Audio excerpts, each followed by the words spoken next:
So take me for your example, even as I take Christ for mine. Now I am pleased to see that you keep me in memory in all things, and that you give attention to the teaching which was handed down from me to you.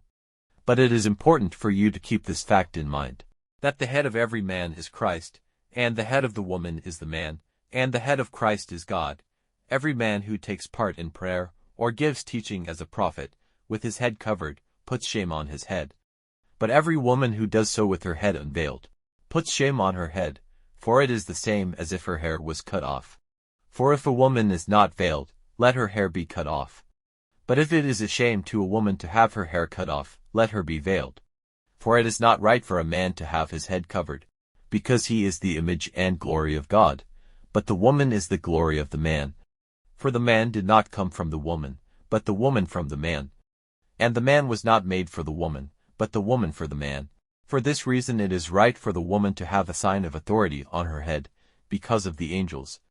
But the woman is not separate from the man, and the man is not separate from the woman in the Lord. For as the woman is from the man, so the man is through the woman.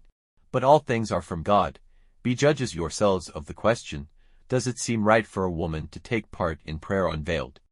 Does it not seem natural to you that if a man has long hair, it is a cause of shame to him, but if a woman has long hair, it is a glory to her, for her hair is given to her for a covering.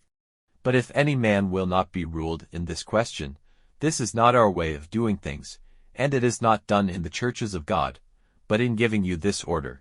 There is one thing about which I am not pleased, it is that when you come together it is not for the better but for the worse.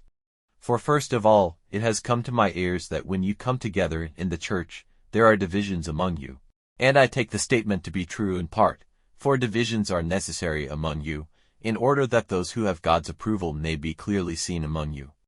But now, when you come together, it is not possible to take the holy meal of the Lord. For when you take your food, everyone takes his meal before the other.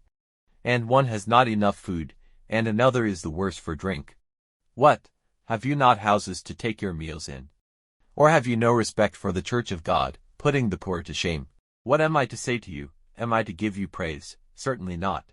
For it was handed down to me from the Lord, as I gave it to you, that the Lord Jesus, on the night when Judas was false to him, took bread, and when it had been broken with an act of praise, he said, "This is my body which is for you, do this in memory of me." In the same way, with the cup, after the meal, he said, "This cup is the New Testament in my blood. Do this, whenever you take it, in memory of me. For whenever you take the bread and the cup you give witness to the Lord's death till he comes. If, then, anyone takes the bread or the cup of the Lord in the wrong spirit, he will be responsible for the body and blood of the Lord. But let no man take of the bread and the cup without testing himself. For a man puts himself in danger, if he takes part in the holy meal without being conscious that it is the Lord's body. For this cause a number of you are feeble and ill, and a number are dead.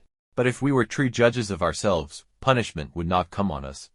But if punishment does come, it is sent by the Lord, so that we may be safe when the world is judged. So then, my brothers, when you come together to the holy meal of the Lord, let there be waiting for one another. If any man is in need of food, let him take his meal in his house, so that you may not come together to your damage. And the rest I will put in order when I come.